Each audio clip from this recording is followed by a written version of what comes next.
Hello, everyone. Welcome back to another Biologist episode. I'm your host. I'm your man, Unfair Stake. Joining me, as always, my co-host, the other guy, Jester SOFC.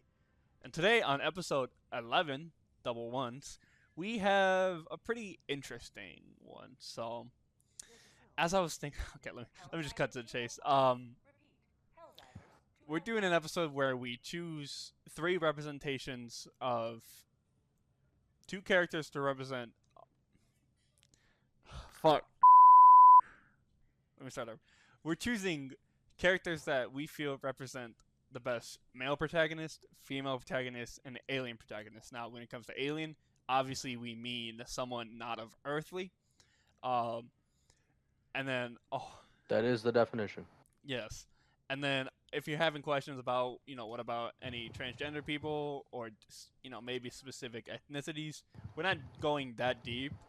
We don't really have the knowledge as Yeah. of now to kind of talk about them. So we're just starting with the baseline, and then we're gonna maybe go deeper if y'all wanna see it. So we have a list of like when we choose a character of why we like them, why we feel they represent, you know, why they feel like why we feel like they represent, what qualities they have, what they do, and why they do it. So we're gonna go in depth. I'm gonna start, and then Justin will obviously follow along with me. So, alright, let's start getting the mission first, at least. So for my first male protagonist or character, I guess I shouldn't say protagonist because they're not always the main people. Um, Mine's just gonna be John 117, the Master Chief. Who's that? If you don't know, he's from Halo. He's the main character you play, Green Spartan, the guy from Fortnite. If you want to say that. So I'm picking him Oh, now you because say that, yeah. okay. Fortnite.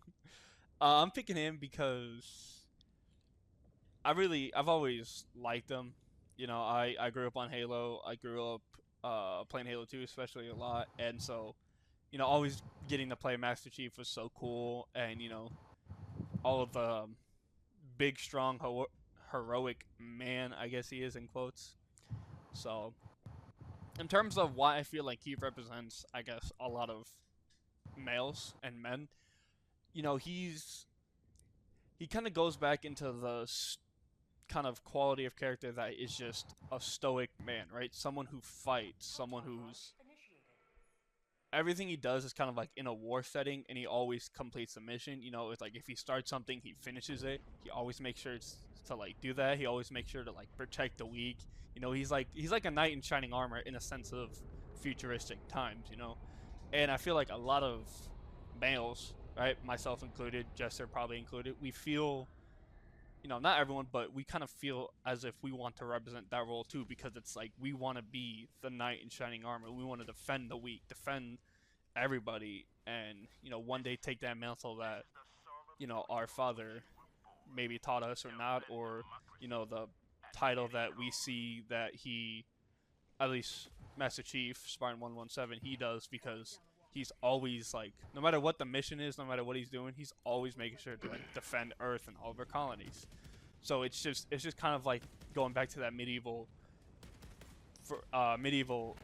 knight in shining armor. So in terms of what they do, I mean, he fights in the Human Covenant War, and it's just he's like the saving grace of all of them, I guess, in a sense, because I mean, there's 6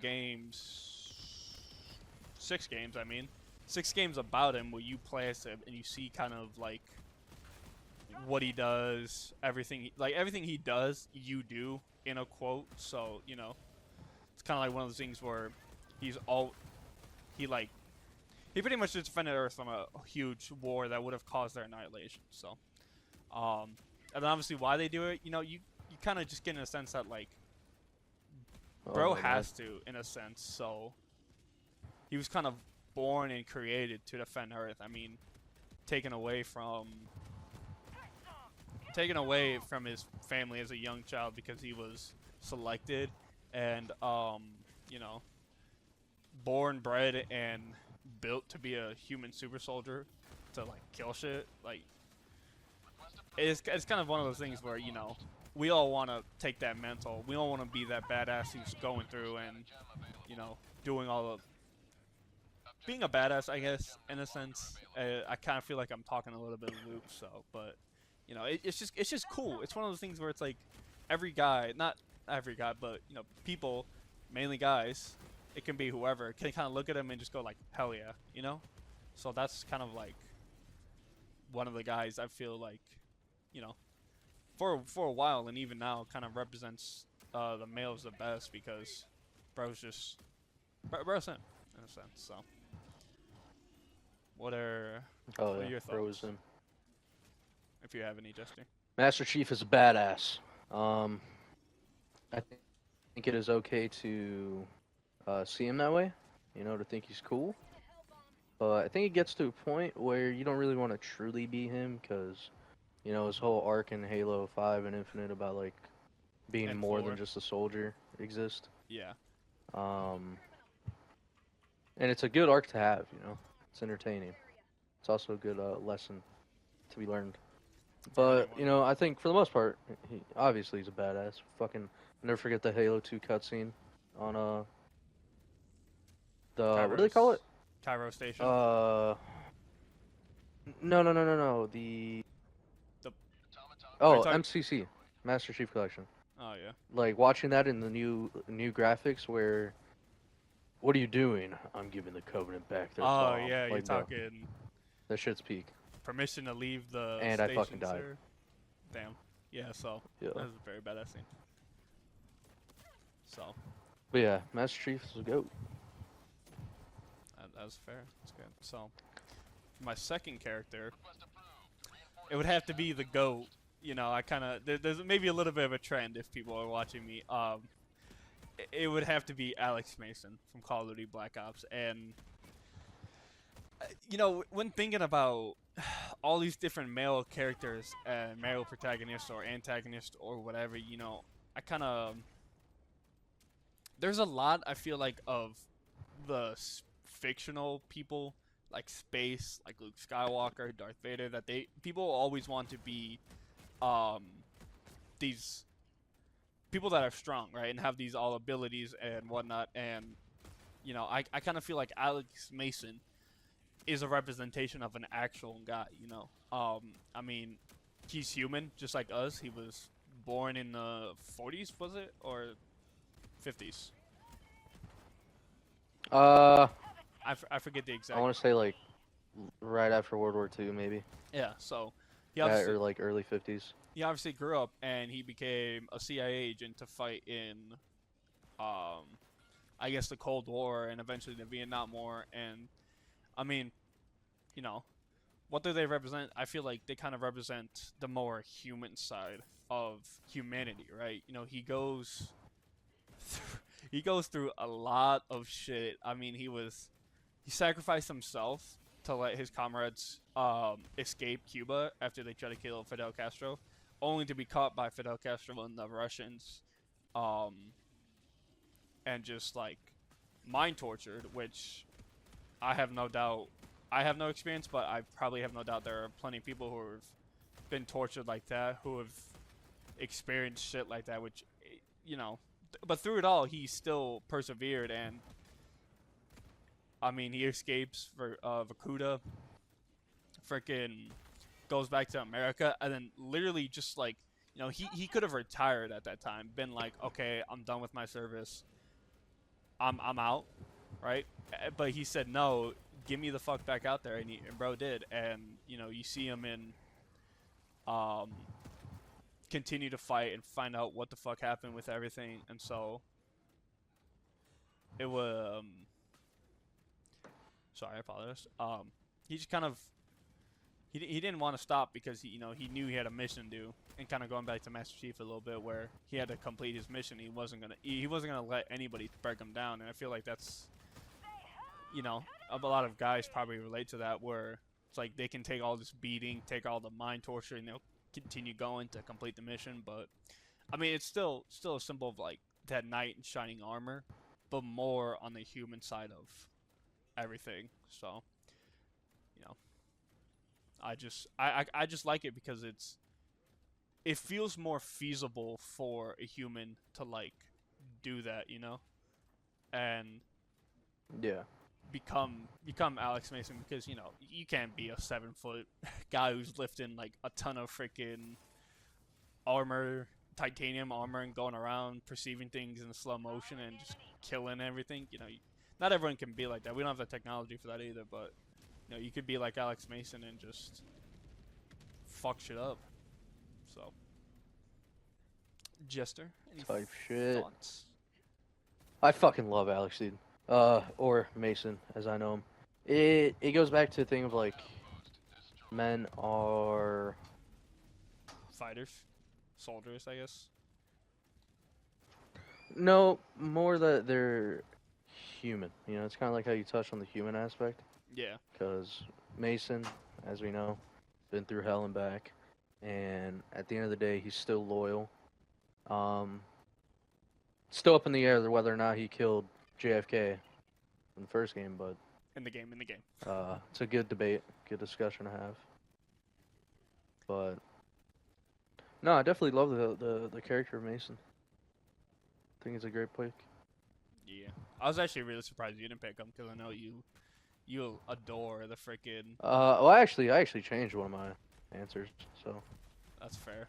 You wanna start yours? yo, all right. So, for me, I thank you, asshole. I didn't mean to. It's whatever. It's whatever. All right, for my first person, I'm choosing the man himself, the Punisher. Oh my. It's kind of funny, you know. What do all these men have that we're talking about? Fucked up past, and they kill a bunch of people. Now, the reason why I love the Punisher is because he's such a tale of tragedy, you know. Like that is his story, and it is depressing as fuck. And you know, I'm mainly talking about the Marvel TV show because I think that is the best adaptation to date, besides comics. And John Bernthal just fucking kills that role, dude. He It's on the is. same levels of like Hugh Jackman being born to play Wolverine. Yeah. Um, I mean, I just finished watching season one today because I was rewatching it after like years of it, you know, and it just I watched when I was younger. You know, you don't really understand much. You still do, but you watch it when you're older. You're like, damn, shit, it just hits harder. Um, but the reason why I love Frank Castle is because there's paths people take when bad things happen, right? And he went on the path of most resistance. Um, and you know, morality, yeah, but like, who can fucking blame the guy? I mean, your family got gunned down in front of you. You almost got killed, and bro took matters into his own hands because he's already had that training, you know. Yeah. Um, Also, shout out Marines. He was a Marine. Same thing with Alex Mason. Oh yeah, he Um, was. so Marines are goated. And if you want to get real technical, Master Chief is technically a Marine, but I'm not going to take it to that level yet. Um, but yeah, so I love the tragedy that is Frank Castle. Goes to show what a man will do to get vengeance in the name of his family. You know, similar to Scorpion, I feel, for Mortal Kombat. Yeah. The whole reason he hates Sub-Zero is because of misinformation, and it's the funniest shit ever. But yeah, I mean, dude, Punisher, it's Badass. believe me, I understand the whole morality side of it. You know, you can't fucking go kill everybody like whoever you want. But my counter to that is that he has fucking morals, and only kills people that have wronged him or people that have wronged other people in like ways that actually matter. You know, and I love there's so much inner dialogue that show has where, you know, the difference between right or wrong. Like, why go through all this trouble and kill somebody when you could easily have him put in jail and shit. And it's just a simple fact that he doesn't trust the system, and he was fucked over by it. So you kind of can't blame him. You know, he's taking matters into his own hands. Um, Yeah. and especially, you know, spoiler alert for those that haven't seen it. I mean, to even the point where his own basically brother betrayed him and was the reason why his family was killed. I mean, there's just so much to it. And it's like you can't deny that emotion in a story like that. And 100%, I always just sympathized with the Punisher for that shit. If you have different opinions on that, let me know because I'm curious to hear what that is. Because I love Punisher. Um, no, he's not everyone's favorite anti-hero, but he's definitely mine. You know. Yeah. I mean, But yeah, what do you think about the big pun? the big pun is crazy. I've always, I guess it goes back to the topic that you said that the morality topic because anytime I think of the Punisher, I always think of the one scene between him and Daredevil. Um, I think in the TV show, Yeah, on the rooftop. on the rooftop, and they're going back and Season 2 forth. Daredevil. Okay, it kind of brings that question to where it's like, Matt Murdock, right? He is a lawyer. He trusts the system. I mean, he works in it and he's really knowledgeable in it, and he's taking the steps of I know the system's fucked, but I want to change it. I want to make sure the people that are bad stay in jail and they pay for their crimes, and we're not killing these people because yes, they're bad, but they don't. I don't want to say deserve to die, but don't deserve.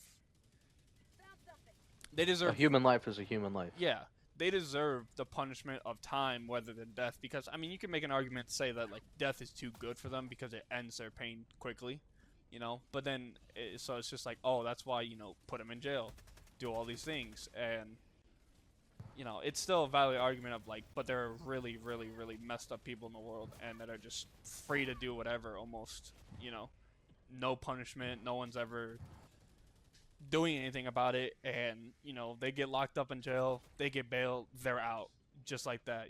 Nothing, no real punishment is, I guess, had from the justice system. So it's an interesting debate, and I think he brings that side of like both him and Daredevil bring that side of like the morality side of like, are you gonna kill or are you gonna not kill? So I like it. I like him. Yeah. So. And don't get me wrong. I don't condone what the Punisher does.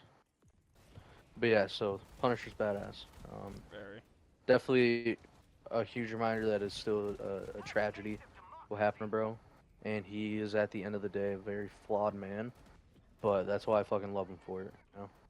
Because yeah, listen, man, revenge stories are so overdone nowadays. But when you got one as good as this one, it's just incredible. But yeah. So for my next character, moving on, talk about tragedy, is my boy Joel Miller from The Last of Us. Joel. Now, what is there not to say about this man, bro? He's a fucking goat, you know. Uh, I'm not gonna lie, I'm way more biased in terms of like Punisher versus Joel. Joel and what they do. And Joel was never wrong in anything. He never did anything wrong. I don't care how many people he killed, because he's the GOAT, and Ellie needed to be protected, and he did that. And end of story. David is the worst villain ever. I don't care. If you know, you know. But back to the topic at hand. Joel is another very fucking hurt character, and a flawed character deep down. Someone who's had his daughter taken away at the beginning of the break and did everything to survive. He hurt innocent people, he hurt bad guys, he didn't discriminate, he did what he had to, and that is a huge part of his character that people cannot forget about. But the relationship he has with Ellie and how it started, how it gets stronger, and like, dude, I remember playing that game when I was like 9, dude. That shit was life changing.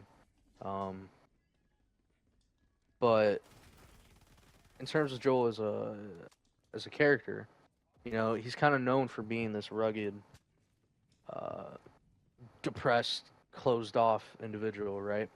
Who would do whatever he wants, or not whatever he wants, whatever he needs to in order to survive, and whether it be smuggling, all that shit. But just want to note that, like the character of him. Yeah. He represents desperation, in my opinion. I think that is the best way to describe him. Because he already lost a daughter the first time, and at first he didn't even want a second one. But when he finally accepted it, um, that's when you could see he was the most at peace, like in the entire game, besides from the intro. But the desperation that comes out through that man when Ellie is chased down by David's men. I mean that scene both in the TV show and the game. I think the game did it better. JK. It's literally the same shit. But yeah, the desperation in that scene to just like get her back, and you know how horrible he feels that he wasn't able to be there for Ellie. It's powerful, you know. So I look at Joel Miller and I see desperation. I see like a genuine hurt man, and the qualities that he has are very he's a very closed off individual, but if he cares about you, like you're taken care of, is the best way to put it. It's rare that he cares about you, because he only cared about like two people. Um, but that changes, you know, in the second game as well. And if you're going to talk about the second game, I think it's important to mention how Joel, in my opinion, came to peace, to terms with all the stuff he's done. You know, he had a good start in Jackson, you know, and he was just good, honest, hardworking man. And it's nice to see what somebody can do when they're put in a good situation and they're not forced to survive. You know, and that's what the second game did, for as much as you could see Joel for it. Um, but obviously, you know, the most important thing that you need to remember about Joel is his decision at the end of the first game. And it is still something that is debated even till today. And I think part of it could be because of when COVID was happening. There might have been a resurgence, you know, people looking for a cure. Um, but to straight up deny the world of, you know, a chance to keep going, keep existing, he was selfish, you know, and that's the desperation that I'm talking about. Yeah. The creator of the Last of Us game straight up said the cure would have worked in an interview. Um, and that's an interesting viewpoint, you know. And with that being said, Joel wouldn't have known that, you know. Like, there's no way to actually tell if this cure is gonna work in a world that's already so horrendous and has been bogged down for 20 years, you know, 2 decades by people fighting to survive. I mean, you got people killing other people everywhere, you know. And mind you, people that would have had it was a rebel terrorist group that had a cure. You know, like in my opinion, Joel did nothing wrong. Bro did what he had to, like a real fucking man. Um, and that's the end of that story. What do you think? I always think of Joel as like at the end of the day, he's a father, you know, and he's someone that wanted to protect, you know, obviously his first kid, and then he failed, and so maybe he saw a little glimmer of hope in trying to, I don't want to say redeem him, I guess maybe redeem himself in a sense of trying to take care of Ellie and, um, you know, like I properly think the raise game's her. bugged right now. Sorry to interrupt. No, you good. I don't know what the fuck is going. He's a father, and you know when you look at what he had with what he did at the end of The Last of Us, right? He was just trying to protect his daughter. You know, he wasn't willing to sacrifice his daughter for humanity, much less you know the like you said the rebel terrorist group, because you know he just didn't want to. And I know a lot of people are probably going to be quick to say, "Oh, he should have," or "If it was me, I would have," and that may be true, but there's also a sense of like you know put yourself in his shoes, right? Lose a kid that you raise, you know, and whether you know you don't like kids or not, but lose someone that's special to you, like dearly, and then lose, and then find someone else that's dearly special to you, and then that like chance of them being lost again. You know, what would you do? And the entire time, right, you're old, you're fighting, you're tired, you just want to have a safe place to live and to breathe and to just have a normal life in this fucked up world. You know, and like you said, it's a debate people debate now, and you know, I think at the end of the day, people just put themselves in maybe Joel's shoes, see what they'll do. You know, so badass character, Yeah. I will say, badass character. So. One thing I want to point out real quick before we move on is that as controversial as his death was in The Last of Us Part 2, I think he was ready to go. And I think Joel knew himself that he made it way farther than he should have.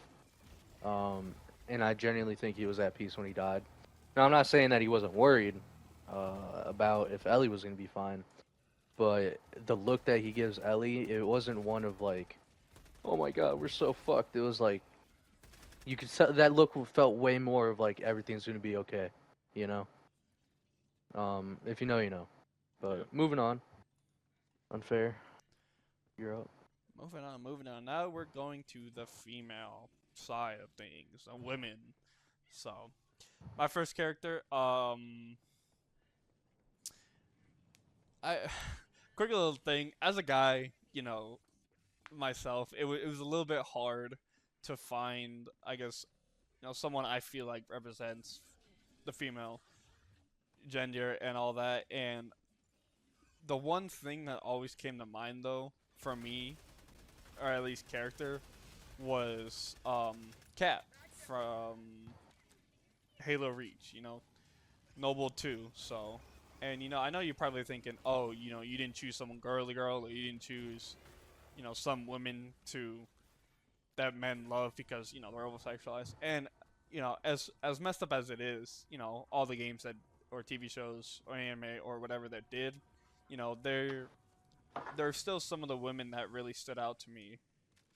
And one of them was Kat because she was never overly sexualized. She was never, you know, like, oh, I'm a girly girl, blah blah blah blah blah. You know, kind of in the late 2000s. You know, I kind of there probably was a lot of that, but Kat, in my opinion, was someone who kind of represent the first like a badassness. You know, a woman actually doing shit and being vital to a group. Mind you, all of Noble Team is literally men, and she's the only. Not that women don't do shit. Yes.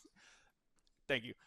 She was the only female in a group full of men, and she was the only one who had a scar that like permanently, I think, like fucked up her eyesight, and she lost an arm. So like, she's someone who kind of A showed fucking that warrior. like, yeah, a warrior, a female warrior, and she showed that you don't have to be a girly girl. Any girl can be like just like her. And another thing, she was incredibly smart. You know, she was incredibly smart. She knew where she was in that group. You know, she was the only one that can convince Carter to freaking do the real the sorry, not the messed up plan, but the plan to have the long night of solace. I believe the Covenant ship that was hovering over Reach before it all went to shit. Spoilers, by the way. To blow it up.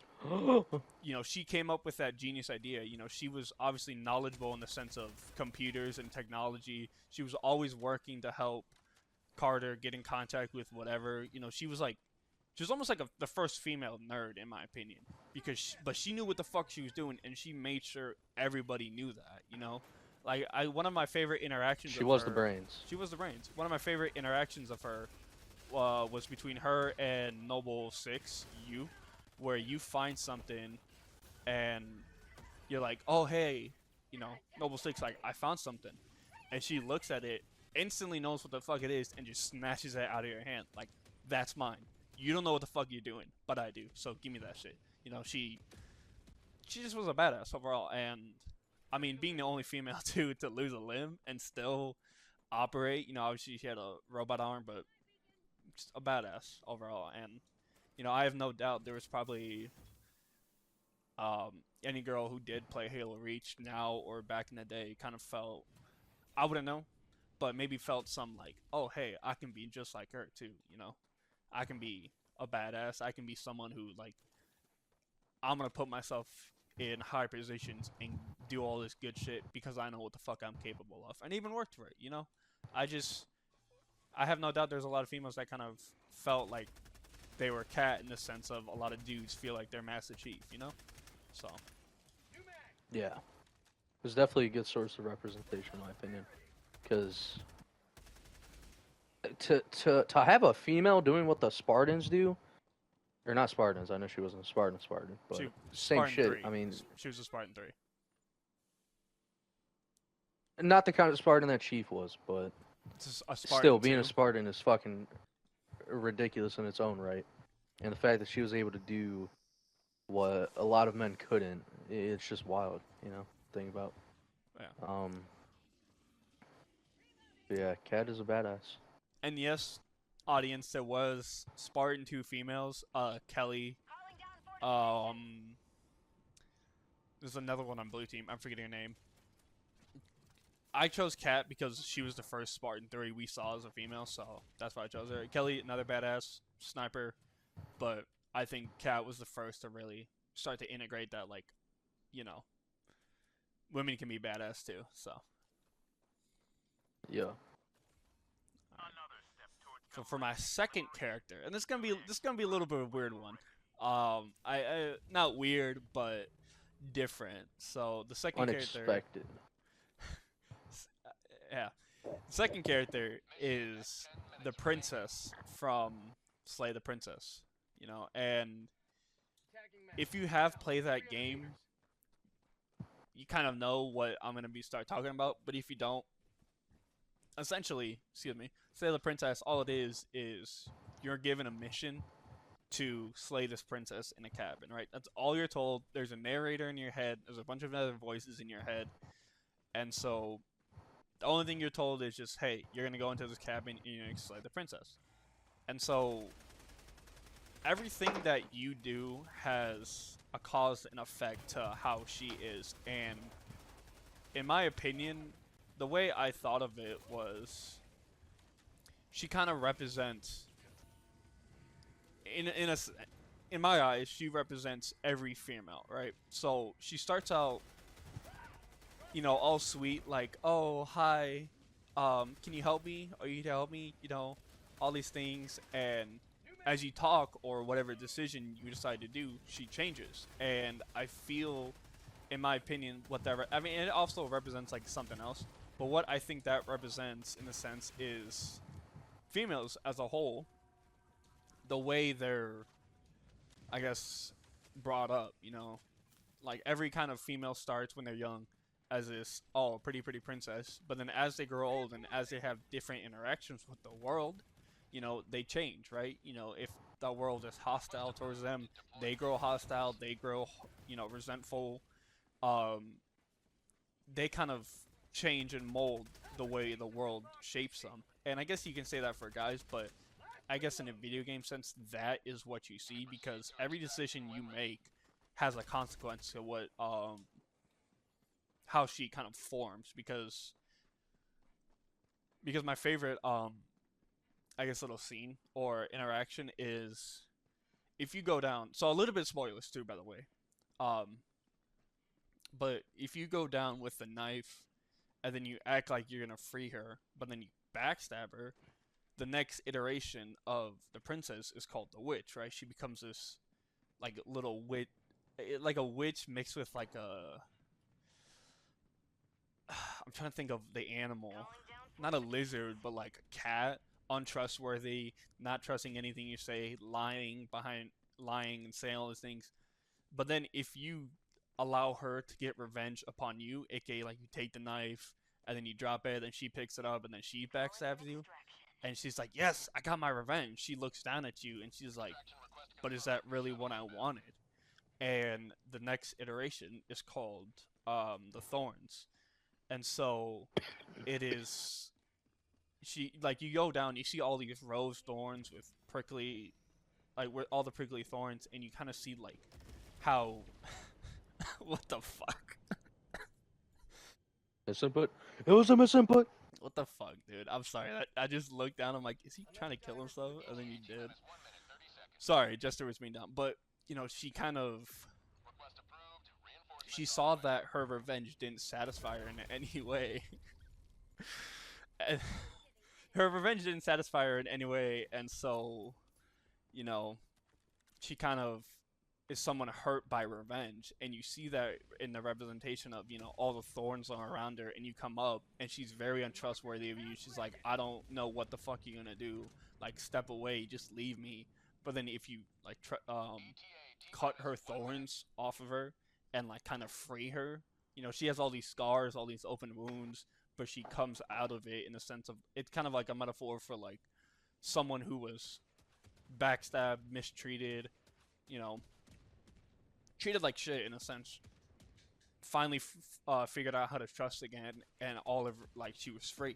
She was free from all of her scars. She was free from what was holding her back, and that is like beautiful to me because not only do you as the character learn, but she does, and I kind of feel like that's god damn it, dude. I feel like that's, in my opinion, a representation of how maybe some women feel. I don't know. I'm like I said, I'm not a woman, but you know, you kind of. I feel like anybody in a sense can relate to that. But I always associate her with, like I said, a woman. So, thoughts, Jester? I have no idea who this character is. I've yet to play the game because I don't have a PC. But from the sound, sorry. From the sounds of it, though, I don't know. It seems like good representation, but I'd have to see for myself, Yeah. I mean, if you guys want to disagree with me, please let me know. I might have been wrong, and that's fine. If you feel like she is not a representation, that's all cool. I just kind of, in a sense, it was really far out there in what I was thinking, and so, but that's just me. Like I said, that's just me. So I kind of, Yeah. I kind of view that whole game as a love story. It is so beautiful in my opinion. So if you have a PC or a Steam Deck or whatever, and you have Steam and you can run it, please, I am begging you, play that shit because it is so beautiful. So I guess it's up to you now, Jester, Mister. Yep. All right, so this is an oldie but a goodie. All right. First female up, Sarah Connors, Terminator, the mother to John Connor. Obviously Terminator 1, 2. I know the later movies. I haven't seen the later movies. I've only seen 1 and 2.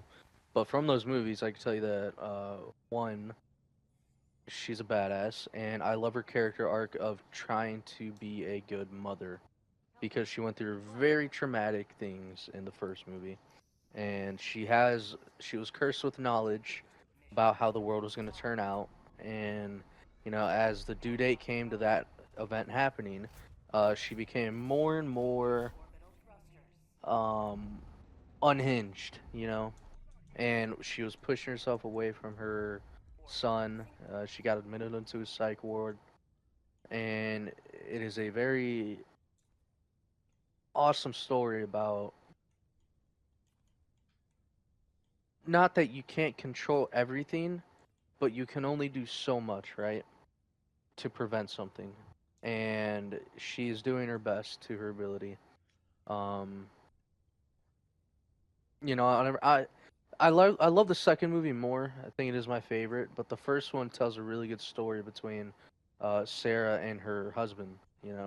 And they just had such a spoiler alert short amount of time to truly be together, and it sets up Sarah in a way that she has the responsibility of the world on her shoulders, and that wears somebody down, and the mental strength that she had to have and endure, it's genuinely ridiculous, and I can't wrap my head around it. Um, but what I love about Sarah is the fact that you see her transitions, right? You see her confused in the first movie, scared, frightened, and by the end of it, she feels like calm, serene, but she knows that she has to be careful. And then in the second movie, you learn how she started getting more prepared when her son was born, for the end of the world and trying to prevent it. Um, and then I haven't seen the third movie. I know it is a trilogy when it was originally first came out, but from that in the second movie, you see her to being more, mentally unwell, and she pushes her son away, and she's really harsh and cold. But by the time the movie ends, she leans more into how she needs to be a mother. She needs to be there for John, and it's a beautiful story so far that I've seen, um, and a great. I don't want to say representation, but it's a great showing of a woman that truly has the fate of the future in her hands. And it's a beautiful thing to watch. What you think, bro?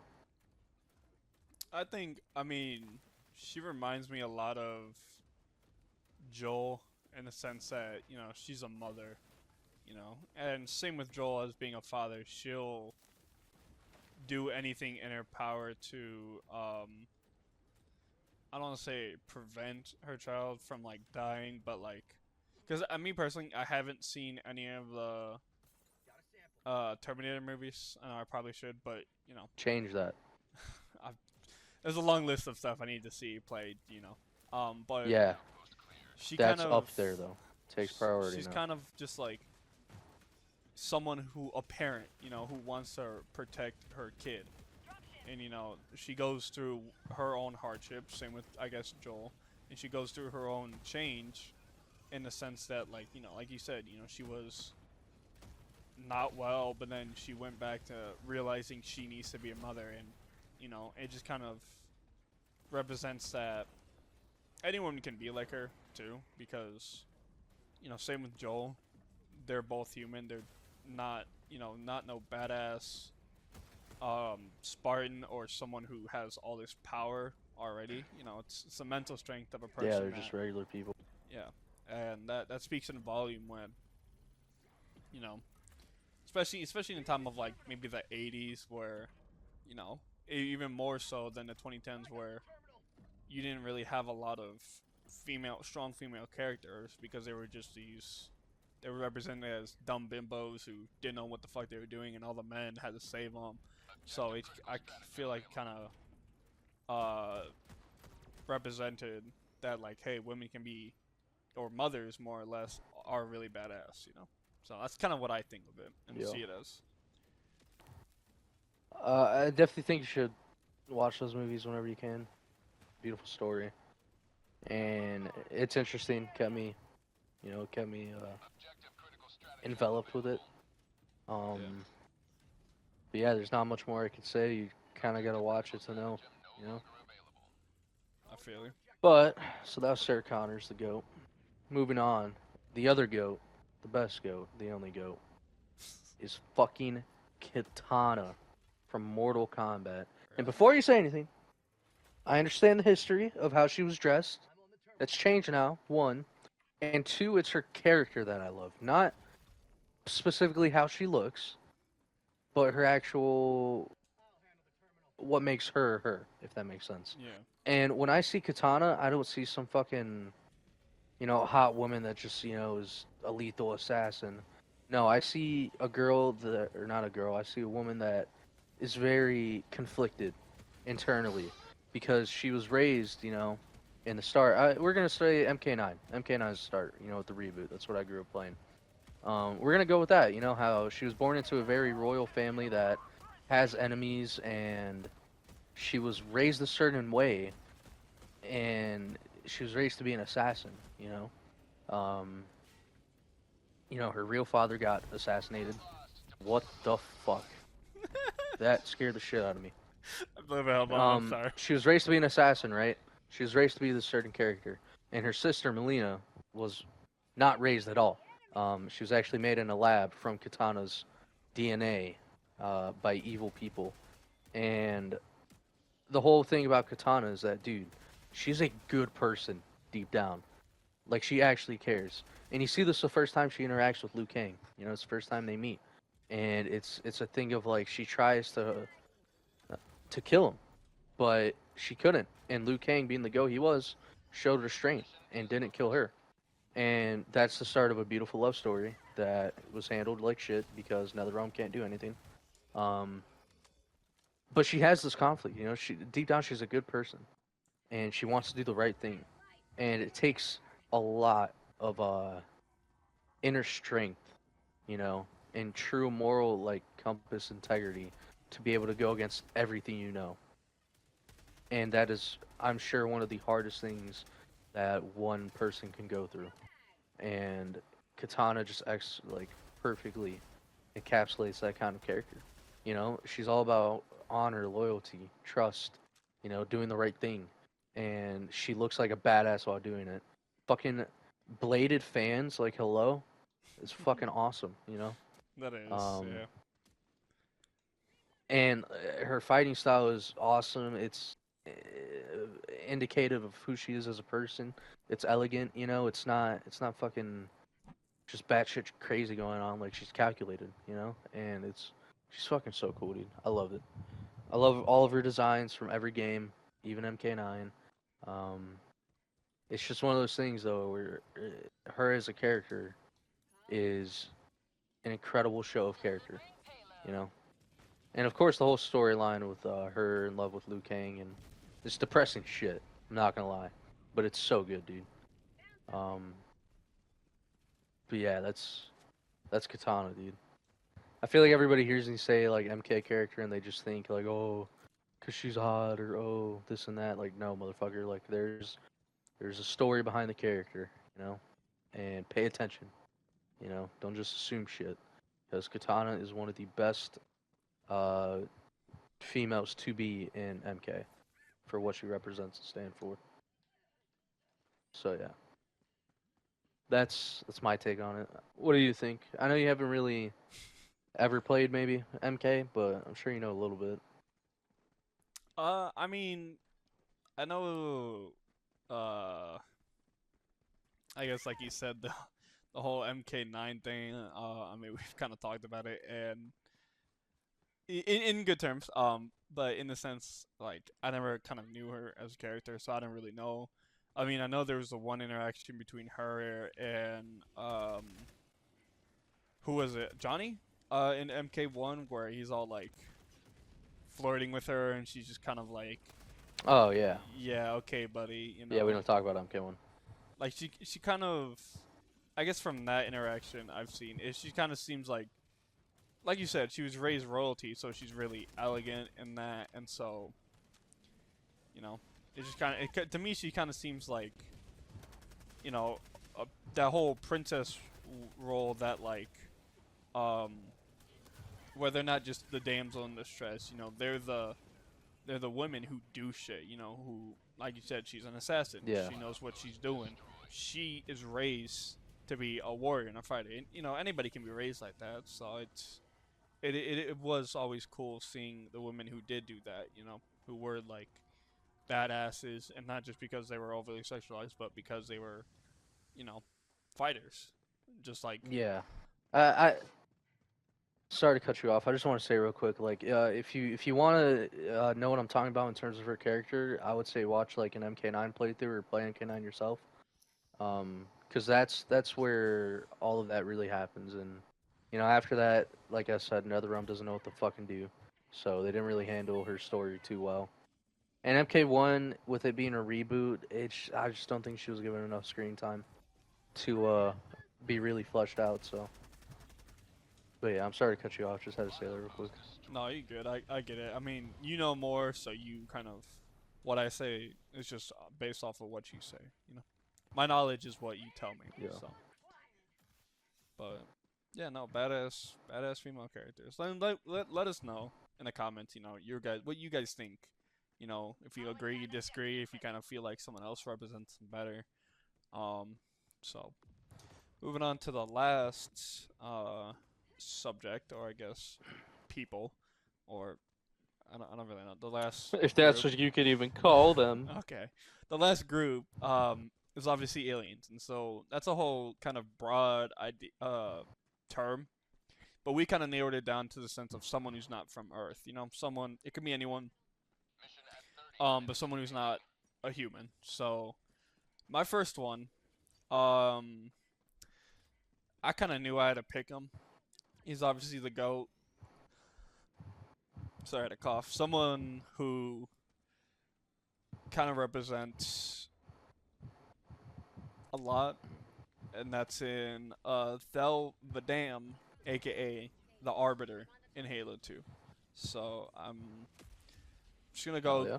quick little thing. He was a soldier for the Covenant, a good one. He was a general. He was a high-ranking general that knew what the fuck he was doing. I mean, he led the attack on Reach. He led massive fleets of just doing all of the killing of humans, obviously in the name of the Covenant and their holy war or whatever. But he was a prominent figure, and so when Halo 1 happened, he was there. He was a commander that, you know, let the Halo ring blow up, and the Halo rings being the Covenant's most holy grail, like we're talking holy holy. It was some people debated, I guess, among the Covenant that it was um heresy. That's the word.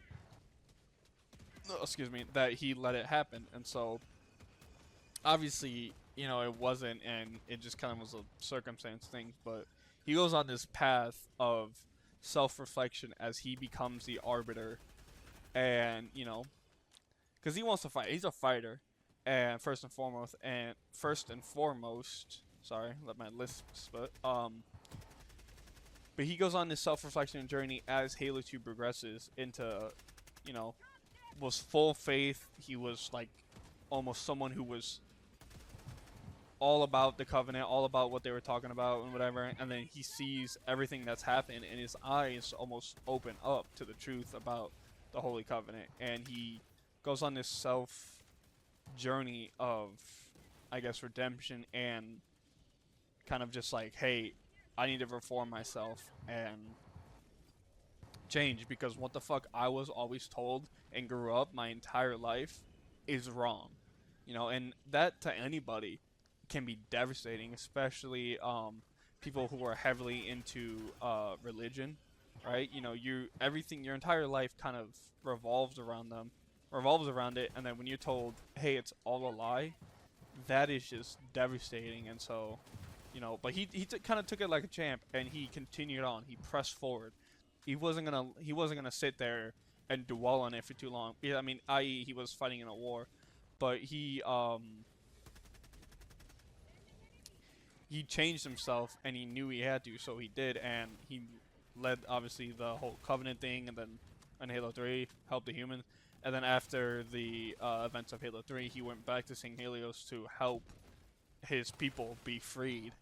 Tell everyone it's all a lie, and obviously I don't know if people know the events of Halo 3 or not Halo 3, Halo 5, and in more lore about it. So he's such a badass character and kind of reformed. Obviously, first and foremost, the Arbiter name from being a name of heresy that that the Covenant made it to what it originally was, and he was a prominent warrior and someone who all of the Saint Helios can look up to. So it represents the sense of that anybody can go through a reflection or a time period in their life where yes, your entire world, your entire thought process, your entire life pretty much just gets changed. But that shouldn't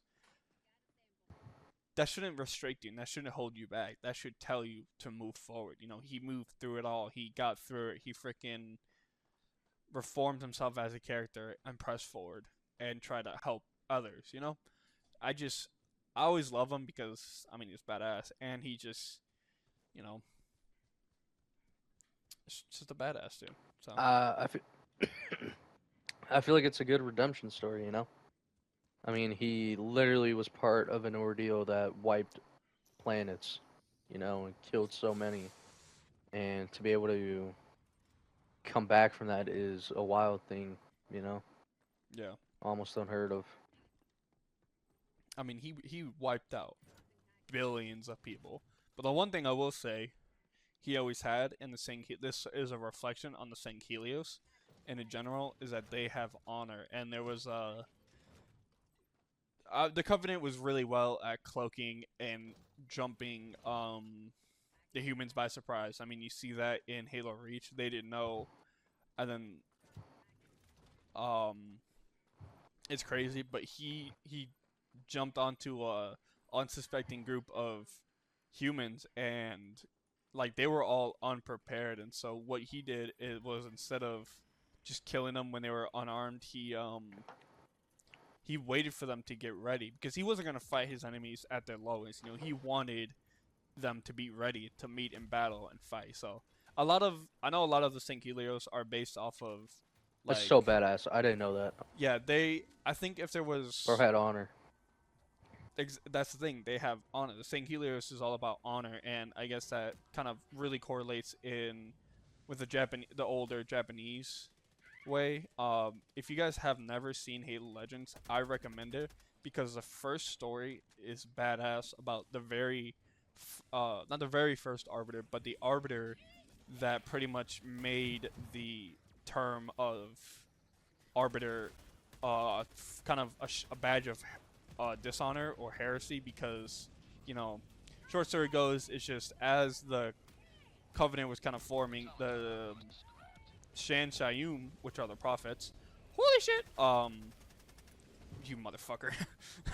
The Shan Shayum approached the St. Helios and wanted to form, you know, the Covenant, you know, and they were showing them all the holy relics, aka all the Forerunner technology, and showing them, hey, we can help you. But he was like, no, we are, like, yes, this is cool, but like, he wasn't really rejecting the idea. Well, he was rejecting the idea. He rejected the entire idea of the fact that, like, he didn't want the St. Helios to join him because, yes, they were being stronger, but you fucker. The St. Helios was always strong without it. That's what his belief was. They were trained warriors, and whatnot, and so, you know, it kind of shows. I guess that story shows like why the Arbiter name became the dishonor it is, and then obviously Thal Vadam changed it back to what it originally was after the Covenant broke. And mind you, this is a huge time jump. So, but yeah, that was my little tangent. He's a badass at the end of the day, in my opinion. I love him. Vel, and even Agreed. the one Arbiter. I forget his name. I was gonna choose him. I just forgot his name, and you know, if you know, let us know in the comments. So yeah. Sorry, I'm taking a little break. I need to grab this shit and then I'll continue. I feel like we should just vibe, not start another mission. Yeah, no, you good. I get it. Alright. So my second, obviously, alien, Arleon. This one is another, I guess, far out there. You know, kind of similar to what I did with the princess, and it is the Gravemind of the Flood. Now, what I mean specifically, obviously the Flood have been around for a while, so there's probably hundreds of different Graveminds, especially when they first came into the universe and killed all life and killed the Forerunners. I'm more or less speaking of the Halo 2 Gravemind because he is an interesting character in what he does. You know, you first see him obviously. Well, you first see him in Halo 2, and you're kind of really left in mystery. I mean, you see he saves Chief and he saves the Arbiter because he knows what's going on. I mean, the Flood in a sense are a hive mind. You know, when you alert one, they all get alerted. But the other thing is that when one of the Flood learns something new, they all learn it, and it all kind of centers around in the big giant beast that the Gravemind is. So, you know, he's an interesting character because he's not just, the Flood are not just this mindless zombie infection that goes around killing stuff. They're smart, they're strategic, they learn, and the Gravemind, I guess not he, but the Gravemind knew that the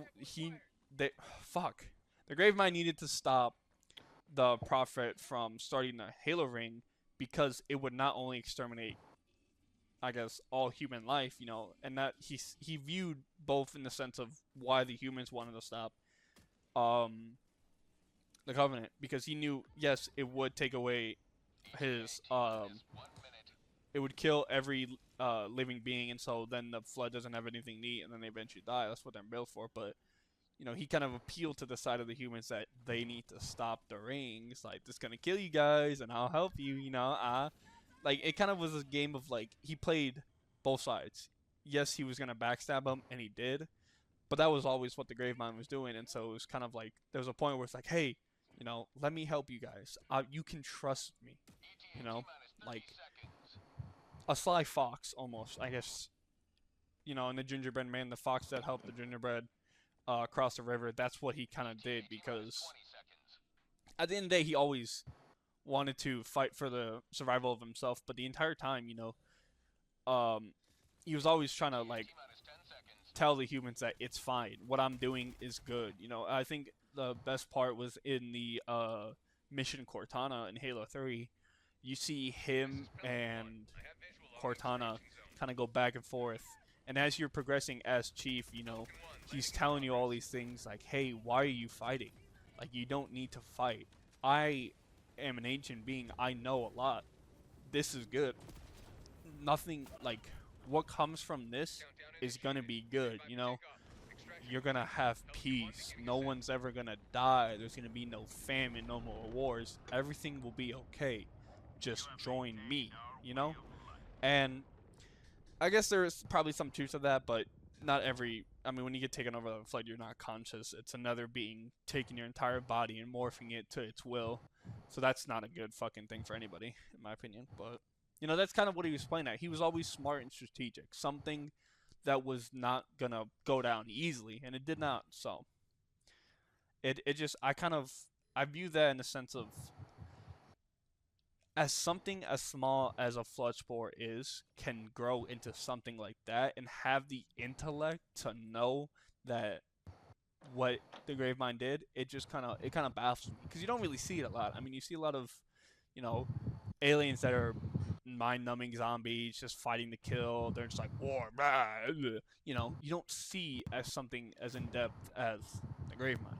So I kind of think it's interesting, and it really, maybe for a lot of kids or a lot of younger people that played it, it kind of flew over their head at the time. But then when you kind of like go back and you really kind of look, and you probably read the books, you see all the lore, you really go in depth and do your research, you probably see like, oh, like they were really like there's more to the Gravemind than just mindless killing and whatnot. So that's why I kind of picked them. And yeah, what are your thoughts, Jester? I like it. It's more about survival than killing, you know? Like, it's fucked up, but they need to feed, you know, and unfortunately, humans are a part of that list. Um, but I like it. There's more depth to it than just, you know, we're here to kill you just because, like, you know, they need it. Um, but yeah, it's crazy. Yeah.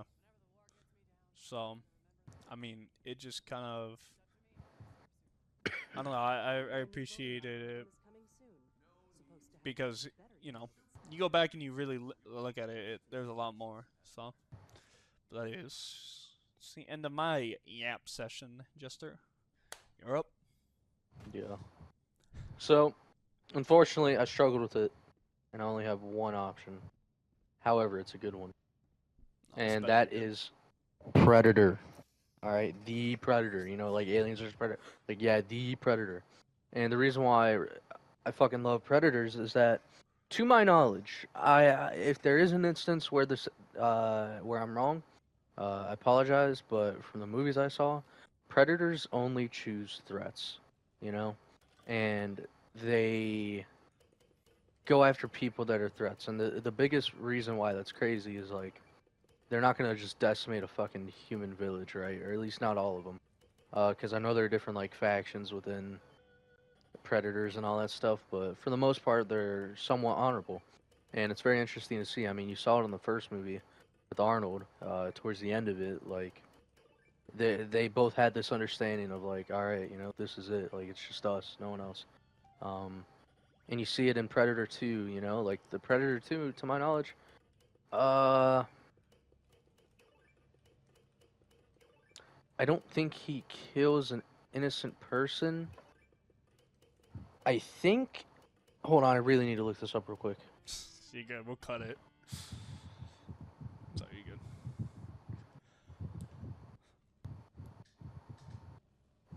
It's getting older.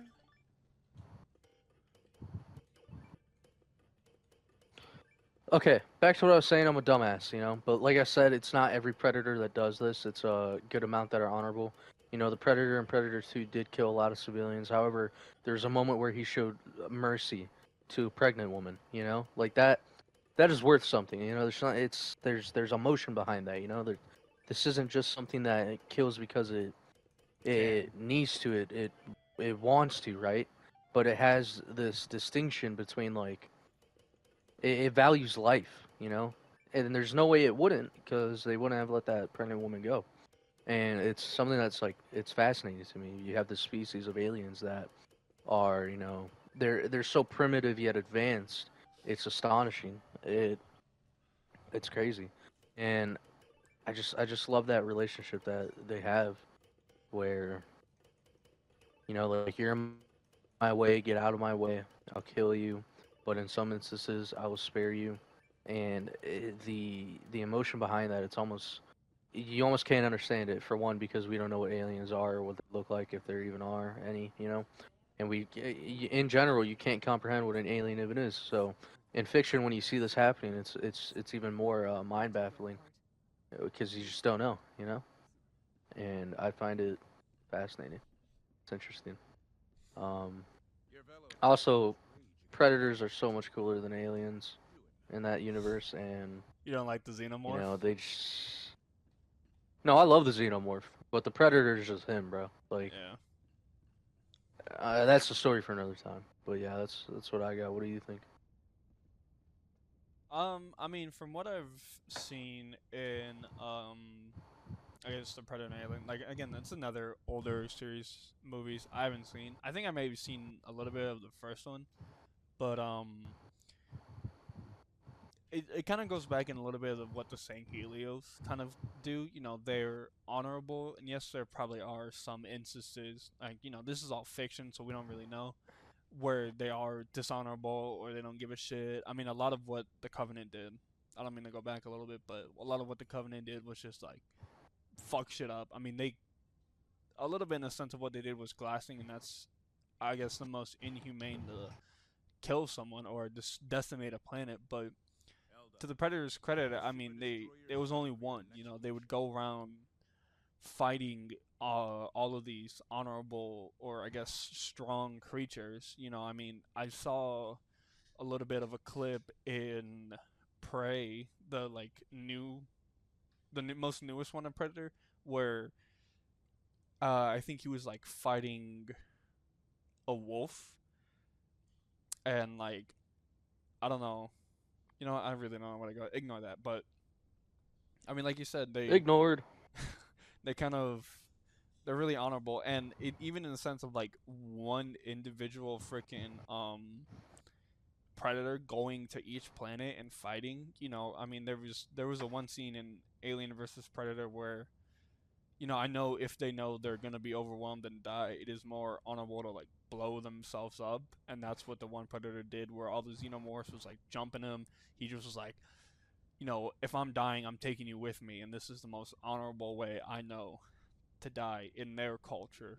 So he did that, and he just like fucks it up. But I think they're cool, and it's an interesting perspective because, you know, maybe there is a race in space out there or a species of alien out there that is primitive in their ways, but is really advanced in their technology and has these core beliefs that how they run everything is going to be the same. I mean, the Sang Helios did that in Halo and the Covenant. You know, they were, It's just so fucking awesome. Like it's a cool thought, right? yeah, Like and we don't really know, but it just kind of it puts the thoughts in people's head that, like, you know, what if different species of aliens were like this? So it's, yes, it's all fiction and we don't really know, but kind of makes you think. So, yeah, that's my thoughts. Yeah.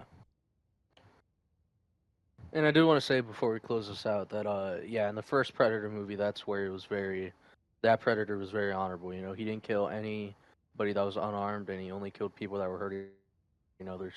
So it's so interesting, dude. I love it. But yeah, It is, and I feel like, you know,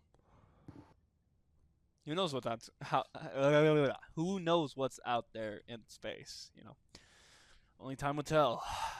So, but that has been that's us. That's the apologist. Thank you guys for watching. If you made it this far. My saying is always stay passionate. Every day's a new day. If it gets shit, hope it gets better. And if you just had a shitty day, you know, you made it through that day at least, and let's hope the next day is better. That's my thoughts. it gets Jester. better, guys. It gets better.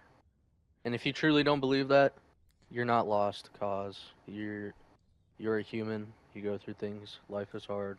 Life can sucks. Life can sucks. That's funny. But I guarantee you it gets better. You just gotta hang on. And if you don't believe me, too bad.